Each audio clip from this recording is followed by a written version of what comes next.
శివాలయంలో మీకు వెంటనే అనుగ్రహం కలగాలి అని అనుకుంటే మీరు వెళ్ళిన దాంట్లో ఒక్క నిమిషం వృధా కాకుండా పరిపూర్ణంగా శివానుగ్రహం పొందాలి అనుకుంటే ఎలా బయలుదేరాలో చెప్పింది శాస్త్రం.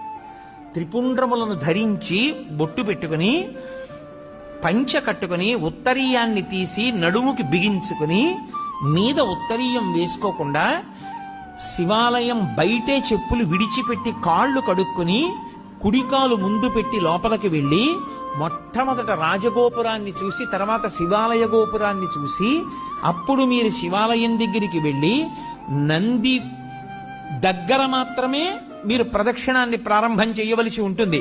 కాబట్టి నందీశ్వరుడి దగ్గర ప్రదక్షిణాన్ని ప్రారంభం చేసి వెళ్ళేటప్పుడు దేవాలయంలో మహామంటపము, అర్ధమంటపము, ముఖమంటపము అని 3 మంటపాలు ఉంటాయి.